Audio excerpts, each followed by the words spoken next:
नमस्कार साथियों, daily current affair show में आप सभी का बहुत-बहुत स्वागत है। साथियों, आज 11 दिसंबर 2025 की तारीख है। आज का करंट अफेयर और उसका स्टैटिक जीके हम लोग पढ़ेंगे। उससे पहले डेली की तरह कल के करंट अफेयर का क्विक रिवीजन भी करेंगे। आज 11 दिसंबर साथियों एक दिवस है, उस पर भी बात कर लिया जाए थोड़ा-सा, फिर आगे बढ़ा जाएगा। आज है साथियों अंतर्राष्ट्रीय पर्वत दिवस। अंतर्राष्ट्रीय पर्वत दिवस। यहाँ ध्यान रखिएगा एक बात कि हम अंतर्राष्ट्रीय ऐसे लिखते हैं, आप अक्सर अमूमन कहीं पर भी पुस्तकों में भी ये इस तरह से लिखा हुआ अंतर्राष्ट्रीय पाएंगे, तो इसको जो है वर्तनी के दृष्टि से जो है गलत माना गया है। तो अंतर्राष्ट्रीय शुद्ध रूप से समीक्षा अधिकारी, लोक सेवा आयोग या किसी भी अन्य प्रतियोगी परीक्षाओं के लिए जहाँ वर्तनी शुद्धि अशुद्धि में देखेंगे तो ये गलत हो जाएगा साथियों। ये अंतर्राष्ट्रीय सही है। तो आज है 11 दिसंबर अंतर्राष्ट्रीय पर्वत दिवस। हर साल 11 दिसंबर को मनाया जाता है। इसकी शुरुआत यानी कि पहली बार ये कब हुआ था? 2003 में पहली बार अंतर्राष्ट्रीय पर्वत दिवस 11 दिसंबर 2003 को मनाया गया था। और घोषणा कब हुई कि कब से मनाया जाएगा?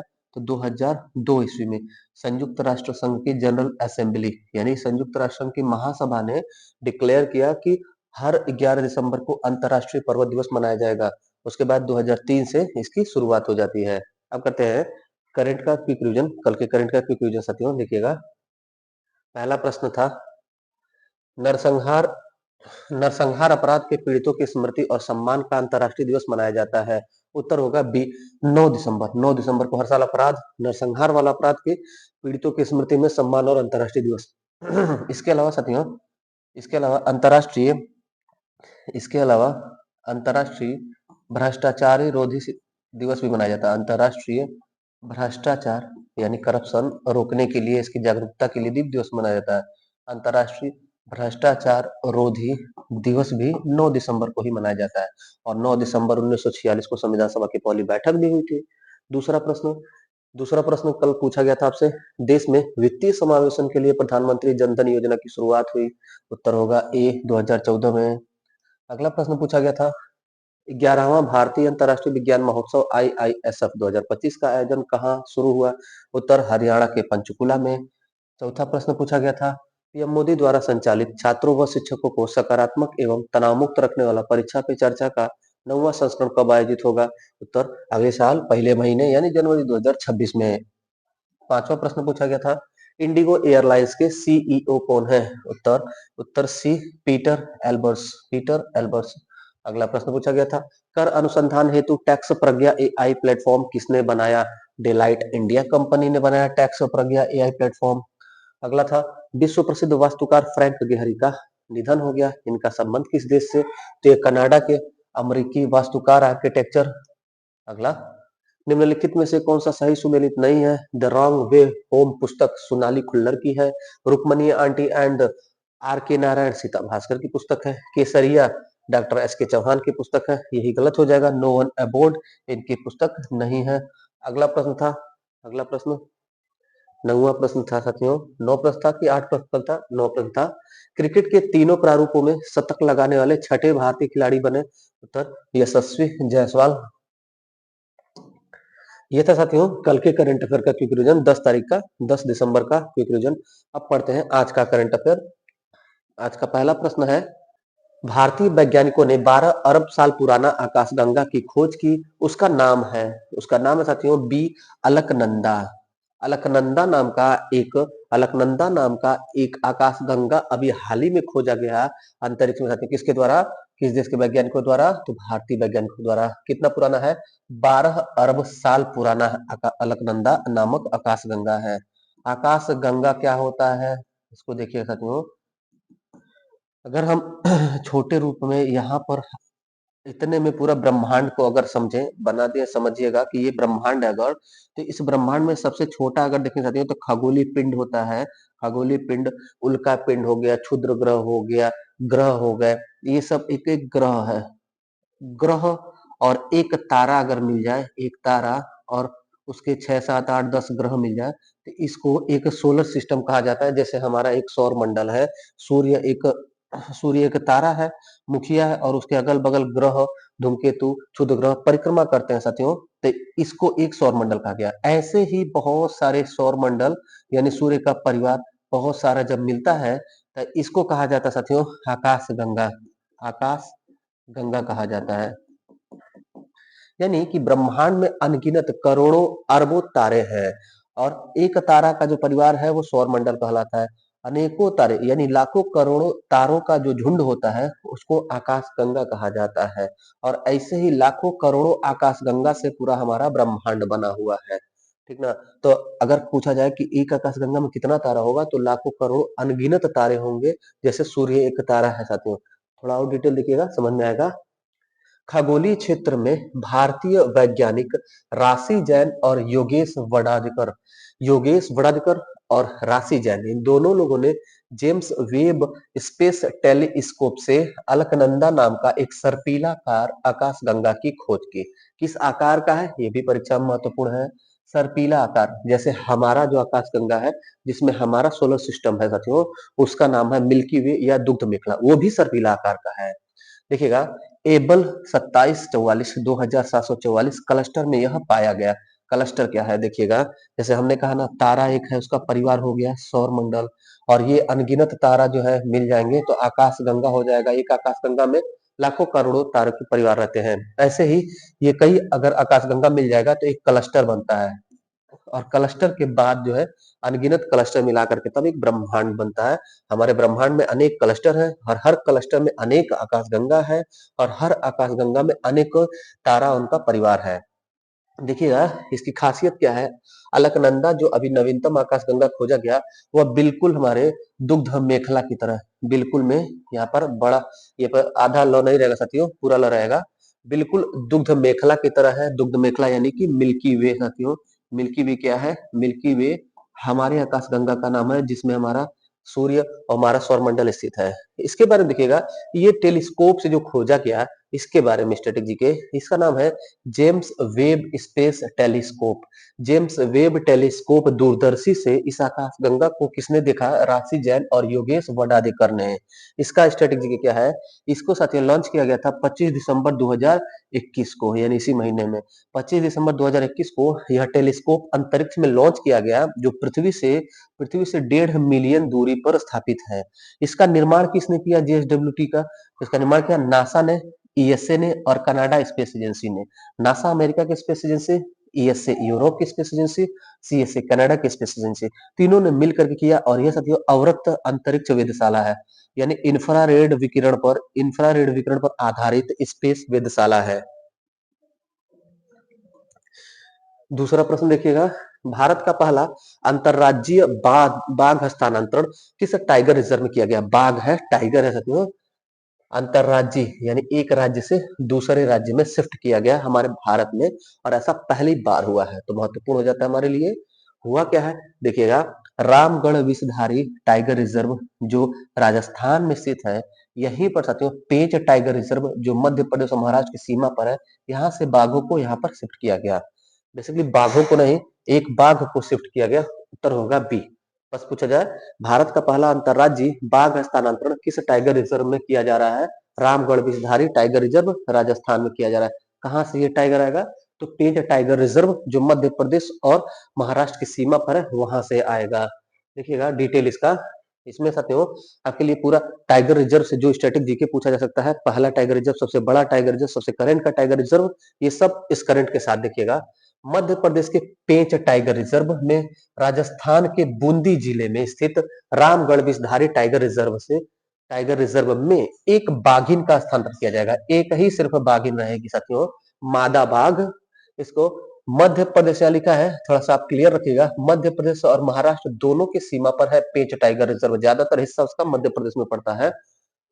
कहां पर शिफ्ट किया गया? रामगढ़ विषधारी टाइगर रिजर्व राजस्थान में। कहां से? तो मध्य प्रदेश महाराष्ट्र सीमा पेंच टाइगर रिजर्व। कितना? तो एक बाघिन को। देश में कुल कितने टाइगर रिजर्व है वर्तमान में? हम जब तक पढ़ रहे हैं दिसंबर 2025 तक देश में 58 टाइगर रिजर्व की संख्या हो गई है। ये टाइगर रिजर्व साथियों 58 है तो करंट में कौन सा है? तो 58वां टाइगर रिजर्व है माधव टाइगर रिजर्व मध्य प्रदेश। 57वां tiger reserve Ratapani tiger reserve Madhya Pradesh और 56वां टाइगर रिजर्व गुरु घासीदास तमोर पिंगला छत्तीसगढ़। और पहला टाइगर रिजर्व देश का कौन था? तो जिम कार्बेट उत्तराखंड में। इसके बारे में दो बात और याद रखिएगा। जिम कार्बेट जो है यह और पहले से स्थापित 1936 में स्थापित वन्य जीव अभ्यारण्य जिसका नाम था Hailey National Park. Hailey National Park 1936 में स्थापित हुआ। वही हैली नेशनल पार्क का नाम बदल के आगे जिम कॉर्बेट नेशनल पार्क कर दिया गया। और जब 1973 में प्रोजेक्ट टाइगर की शुरुआत होती है, 1973 में जब प्रोजेक्ट टाइगर की शुरुआत होती है, तो पहला टाइगर रिजर्व देश का जिम कॉर्बेट बनता है 1973 में, जो उत्तराखंड में है। इसका पूर्व में नाम हैली, लेकिन साथियों साल 2 साल पहले करंट अफेयर में इसका नाम बदल करके फिर से रामगंगा रामगंगा टाइगर रिजर्व कर दिया गया है। तो रामगंगा का पुराना नाम जिम कॉर्बेट का पुराना नाम हैली। अगर पूछा जाए सबसे बड़ा टाइगर रिजर्व कौन है, तो नागार्जुन सिसलचम, जो आंध्र प्रदेश और तेलंगाना की सीमा पर पड़ता है। आंध्र प्रदेश और तेलंगाना की सीमा पर नागार्जुन सिसलचम टाइगर रिजर्व देश का सबसे बड़ा टाइगर रिजर्व है। प्रोजेक्ट टाइगर की शुरुआत कब हुई? 1973 में। एक प्रश्न का उत्तर आप कमेंट करिए। प्रोजेक्ट एलिफेंट यानी हाथी परियोजना किस वर्ष शुरू हुई थी? हम आगे बढ़ते हैं। अगला प्रश्न है PARRWA, परवा परवा नामक सत्यापन प्रणाली किसने शुरू की? उत्तर होगा साथियों, उत्तर होगा SEBI, security exchange board of India. इसने अभी हाल ही में पर्व नामक एक सत्यापन प्रणाली यानी वेरीफाई करने वाला सिस्टम को शुरू किया है, लॉन्च किया है। क्या होगा पर्व से? देखिएगा, सेबी ने जो पर्व नामक सत्यापन प्रणाली लॉन्च की है, इसमें निवेशक जो होते हैं, निवेश सलाहकार होते हैं, निवेशक नहीं, जो एजेंट होते हैं, निवेश कराने वाले एजेंट होते हैं, उनके रिटर्न दावे की पूरी तरह से वेरिफिकेशन की जाएगी। मतलब जो आपके एजेंट है, एडवाइजर है, जो आपको शेयर मार्केट में इन्वेस्ट करने की सलाह देते हैं, एजेंट होते हैं, एडवाइजर होते हैं, उनका वेरिफिकेशन किया जाएगा पर्व के थ्रू, ताकि कोई भी धोखाधड़ी न की जा सके। इसका फुल फॉर्म अगर पूछा जाए तो देखिएगा, past risk and return verification agency. Past risk and return verification agency. Question किससे पूछा गया है? क्वेश्चन पूछा गया सेबी से। तो सेबी के बारे में थोड़ा सा स्ट्रेटेजी के, सेबी का गठन 1988 ईस्वी में हुआ था और सेबी को वैधानिक दर्जा 1992 में दिया गया। सेबी का हेडक्वार्टर मुंबई में है। सेबी का full form security exchange board of India. SEBI के वर्तमान प्रमुख कौन है? हम लोग कई बार पढ़े हैं, इसका भी उत्तर आप करेंगे। सेबी के वर्तमान प्रमुख कौन है? हम आगे बढ़ते हैं। चौथा प्रश्न देखिएगा। चौथा प्रश्न चौथा प्रश्न पूछा गया है, भारत में सी भारत में C-130J सुपर हरक्यूलिस विमानों का सबसे बड़ा MRO सेंटर कहाँ स्थापित हुआ? एक एक विमान है साथियों, ये सेना को ले जाने वाला, सेना के सामान को ले जाने वाला जहाज है C-130J सुपर हरक्यूलिस विमान। इसी विमान का मेंटेनेंस, रिपेयरिंग और ओवरहालिंग केंद्र स्थापित हुआ है अभी हाल ही में हमारे देश में, बंगलुरु में। बैंगलोर में C-130J सुपर हरक्यूलिस विमानों का सबसे बड़ा MRO सेंटर स्थापित हुआ है। MRO मतलब मेंटेनेंस, रिपेयर और ओवरहालिंग। तो ये किसने किया? तो Tata advance system limited company और लॉकहीड मार्टिन कंपनी, दोनों ने मिलकर के बंगलुरु में C-130J सुपर हरक्यूलिस विमानों का सबसे बड़ा मेंटेनेंस, रिपेयर और ओवरहाल यानी MRO सुविधा की शुरुआत की। अगला देखिएगा, अगला प्रश्न है पांचवा, ग्लोबल ह्यूमैनिटेरियन अवार्ड से सम्मानित किया गया, पुरस्कार से है और ये महत्वपूर्ण एग्जाम के लिए हो जाता है साथियों। देखिएगा, ये मोस्ट इंपॉर्टेंट क्यों? क्योंकि यह एशिया के प्रथम व्यक्ति हैं, इनको प्रदान किया जा रहा है, और सबसे युवा व्यक्ति हैं, उनको प्रदान किया जा रहा है। उत्तर होगा सी, अनंत अंबानी। पांचवा का उत्तर होगा Anant Ambani. Global humanitarian award अभी हाल ही में अनंत अंबानी को दिया जा रहा है। तस्वीर ये सामने देखिएगा। इन्होंने पर्यावरण के क्षेत्र में एक कार्य किया। क्या कार्य किया? वनतारा का नाम आप सुने होंगे, नहीं सुने हैं तो सुन लीजिए साथियों। वन्य जीव संरक्षण में असाधारण योगदान के लिए ग्लोबल ह्यूमैनिटेरियन अवार्ड के सबसे कम उम्र के और पहले एशियाई विजेता है अनंत अंबानी। इन्होंने वनतारा नामक दुनिया का सबसे बड़ा पशु बचाव, एनिमल रेस्क्यू, देखभाल और पुनर्वास केंद्र की स्थापना की। ये दुनिया का सबसे बड़ा जानवर, पशुओं को रेस्क्यू करने वाला, उनका इलाज करने वाला, उनका संरक्षण करने वाला केंद्र है। नाम है इसका वनतारा। वनतारा है कहाँ? इसको आप गूगल में सर्च करके इसके वीडियो वगैरह को देखिएगा जरूर। यह गुजरात के जामनगर में है और 3500 एकड़ में फैला हुआ है। वनतारा कहाँ है? गुजरात में जामनगर में। कितने एरिया में फैला? 3500 एकड़ एरिया में फैला है। किसका है? तो अनंत अंबानी ने इसकी स्थापना की है साथियों। इसी सब चीजों के लिए, इसी वन्य जीव संरक्षण के लिए इनको ग्लोबल ह्यूमैनिटेरियन अवार्ड दिया गया। अगला प्रश्न, IMF के रिपोर्ट के अनुसार दुनिया का सबसे बड़ा रियल टाइम पेमेंट सिस्टम बना। गर्व की बात हमारे देश के लिए साथियों, हमारे देश का एक इंटरफेस सिस्टम है यूपीआई, यूनिफाइड पेमेंट इंटरफेस। इसको दुनिया का सबसे बड़ा real time payment system declare किया गया। किसने डिक्लेयर किया? आईएमएफ। आईएमएफ इसके बारे में स्ट्रेटेजी के देखकर यही खत्म कर देते हैं। 1944 में ब्रेटन वुड्स सम्मेलन से 1944 में ब्रेटन वुड्स सम्मेलन से दो संस्थाओं की घोषणा की जाती है, वर्ल्ड बैंक और आईएमएफ की स्थापना होगी। लेकिन स्थापना होता है 1945 में, वाशिंगटन डीसी में इसका हेडक्वार्टर है। इसके वर्तमान में इसके आईएमएफ के वर्तमान में प्रमुख है क्रिस्टालिना जॉर्जिवा। क्रिस्टालिना जॉर्जिवा है या फिर नहीं है, ये कंफर्म करके आप कमेंट करिएगा साथियों। देखिएगा आईएमएफ के प्रमुख कौन है, और इसी की जुड़वा बहन कहा जाता है वर्ल्ड बैंक को। वर्ल्ड बैंक के प्रमुख हमारे भारतीय हैं अजय पाल बंगा जी। अजय पाल बंगा जी वर्ल्ड बैंक के प्रमुख है। इसका भी गठन 1945 में हुआ और इसका भी हेडक्वार्टर तो वाशिंगटन डीसी में है। यूपीआई अभी जो हमारे देश का यूपीआई सिस्टम है, इसको दुनिया का सबसे बड़ा real time payment system declare किया आईएमएफ ने। देखिएगा इसके बारे में डिटेल। आईएमएफ रिपोर्ट के अनुसार दुनिया का 49% ट्रांजेक्शन की हिस्सेदारी यूपीआई का है। मानो पूरे पृथ्वी पर दुनिया में 100% जो ऑनलाइन ट्रांजेक्शन होता है, उसमें 49% हिस्सेदारी हमारे भारत के यूपीआई की है। भारत से बाहर अगर देखा जाए तो बहुत सारे देशों में हमने करंट में पढ़ा कि यूपीआई सिस्टम शुरू हो गया साथियों। तो सबसे ज्यादा जो यूज होता है किस देश में भारत के बाद? तो ब्राजील में। पूरा 100% जो दुनिया के अन्य अन्य देशों में यूज होता है, उसमें ब्राजील देश में सबसे ज्यादा 49% यूपीआई यूज होता है। ये हमारे भारत के आंकड़ों से अलग है। हमारे भारत के बाद भारत के बाहर जो विदेशों में जो अन्य देशों में यूज होता है यूपीआई, उसमें सर्वाधिक हिस्सा ब्राजील का है 49%।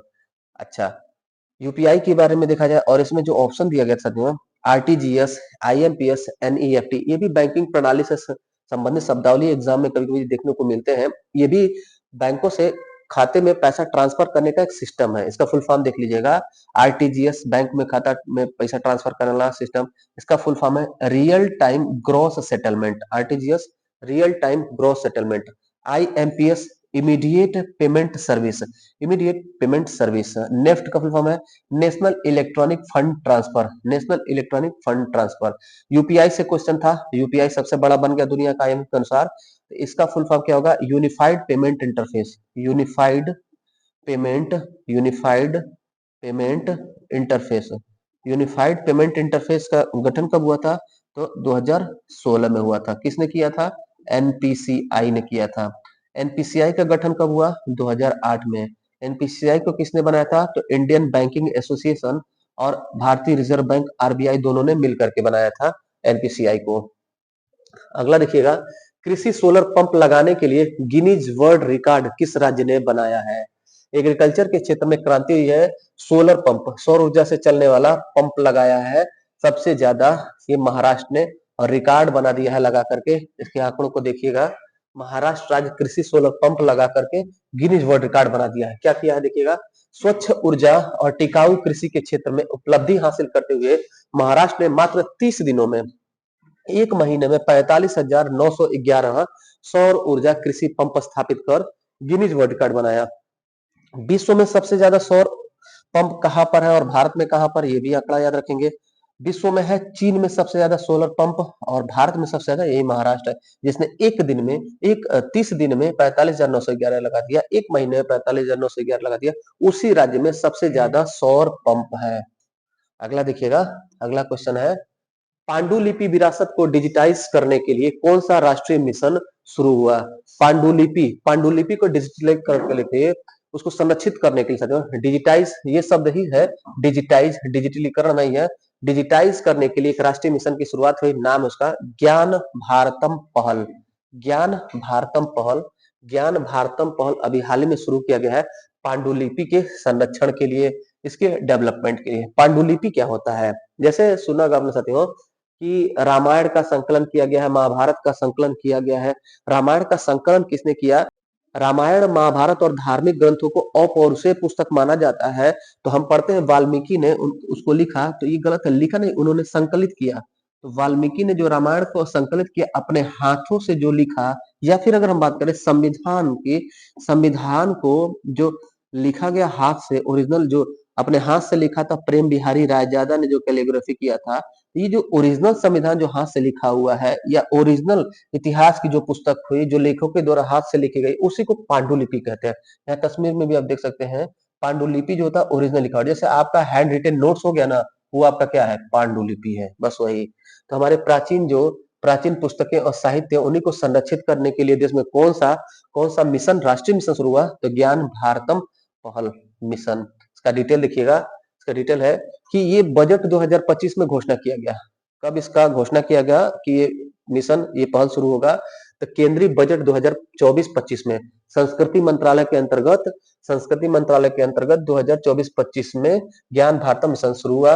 ये किस लिए हुआ, तो देश के अमूल्य, जिसका कोई मूल्य नहीं है, अमूल्य पांडुलिपि विरासत को संरक्षित और डिजिटाइज करने के लिए ज्ञान भारत पहल की शुरुआत हुई। इसका टारगेट क्या है, इसका टारगेट है 2025 से लेकर के 2031 तक 491.66 करोड़ रुपए से मेगा परियोजना निर्धारित करना इसके लिए, जिसका उद्देश्य होगा बड़े पैमाने पर पांडुलिपि का संरक्षण और राष्ट्रीय डिजिटल भंडार इकट्ठा करना। एक मतलब एक लाइब्रेरी की तरह रहेगा, और वो डिजिटल लाइब्रेरी रहेगा नेशनल लेवल का, और संस्थागत सहयोग, जो भी इंस्टीट्यूट इससे जुड़े हुए उनका भी सहयोग प्रदान करना इसका उद्देश्य रहेगा, ज्ञान भारतम पहल का उद्देश्य रहेगा। अच्छा, अभी तक कितने संरक्षित हो गए हैं, तो देखिएगा 3.5 लाख पांडुलिपियों को इसके अंतर्गत अभी तक संरक्षित भी कर दिया गया है। अगला अगला प्रश्न है, दुनिया का सबसे कम उम्र का फीडे रैंकिंग वाला खिलाड़ी कौन बना? महत्वपूर्ण उत्तर होगा बी, सर्वज्ञ सिंह कुशवाहा। मात्र 3 साल की उम्र में, 3 साल की उम्र में दुनिया का सबसे कम उम्र का फीडे रैंकिंग वाला खिलाड़ी बना सर्वज्ञ सिंह कुशवाहा। ये तस्वीर आपको दिख रही है बालक की, 3 साल की उम्र में, 3 साल की उम्र में, कहाँ का है, मध्य प्रदेश का। मध्य प्रदेश के 3 वर्षीय सर्वज्ञ सिंह कुशवाहा ने 1572 फीडे रेटिंग रैंकिंग प्राप्त कर, रैपिड रेटिंग प्राप्त कर सबसे कम उम्र के फीडे रैंकिंग वाले खिलाड़ी बने। इसमें होता क्या है, जैसे फीडे जो रेटिंग होती है, इस फीडे रेटिंग में न्यूनतम अगर 1400 अंक आप पाते हैं तब उसमें शामिल होते हैं। तो ये 1400 अंक से ज्यादा 1572 रैंक इसने प्राप्त किया है। फीडे फीडे के बारे में हम लोग देखेंगे। फीडे का फुल फॉर्म होता है फेडरेशन ऑफ इंटरनेशनल डेस एचेस। जो शतरंज का दुनिया का शीर्ष संस्थान है उसका नाम है फीडे। इसका गठन कब हुआ था, 1924 में फ्रांस के पेरिस में, और इसका हेडक्वार्टर कहाँ पे है, स्विट्जरलैंड के लुसाने में, स्विट्जरलैंड के शहर लुसाने में फीडे का हेडक्वार्टर है। इसके वर्तमान में प्रमुख कौन है फीडे के, आर्केडी द्वारकोविच, और उप प्रमुख ये हमारे परीक्षा के लिए महत्वपूर्ण होता है क्योंकि हमारे भारतीय हैं विश्वनाथन आनंद जी। उप प्रमुख फीडे के विश्वनाथन आनंद जी, और विश्वनाथन आनंद जी से संबंधित 2 प्रश्न एकदम याद रखना है। 1991 में देश का सबसे बड़ा खेल पुरस्कार राजीव गांधी खेल पुरस्कार विश्वनाथन आनंद को ही प्रदान किया गया था। और दूसरी बात साथियों, हमारे देश के फर्स्ट ग्रैंड मास्टर कौन, फर्स्ट ग्रैंड मास्टर हमारे देश के विश्वनाथन आनंद जी ही हैं, ये याद रखिएगा। आगे हम बढ़ते हैं। 10वां प्रश्न है, अंतरराष्ट्रीय भ्रष्टाचार रोधी दिवस मनाया जाता है। अंतरराष्ट्रीय भ्रष्टाचार रोधी दिवस हर साल 9 दिसंबर को मनाया जाता है। इसके अलावा भी हमने पढ़ा साथियों, इसके अलावा 2 डेट, 9 दिसंबर 1946 को संविधान सभा की पहली बैठक हुई, और नरसंहार पीड़ितों का भी दिवस, स्मृति दिवस, नरसंहार पीड़ितों का नरसंहार पीड़ितों का स्मृति दिवस 9 9 दिसंबर, और अंतरराष्ट्रीय भ्रष्टाचार रोधी यानी करप्शन को रोकने के प्रति जागरूकता के लिए भी दिवस 9 दिसंबर को, और 9 दिसंबर को संविधान सभा की पहली बैठक 1946 में हुई थी। इसका डिटेल देखिए साथियों, इसका डिटेल 2003 में संयुक्त राष्ट्र संघ ने 9 दिसंबर को अंतरराष्ट्रीय भ्रष्टाचार रोधी दिवस मनाने की शुरुआत की 2003 में। 2025 में इस वर्ष का थीम क्या था, भ्रष्टाचार रोधी दिवस का थीम क्या था, युवाओं के साथ मिलकर भ्रष्टाचार विरोध, कल की ईमानदारी का निर्माण। युवाओं के साथ मिलकर भ्रष्टाचार विरोध और कल की ईमानदारी का निर्माण थीम था।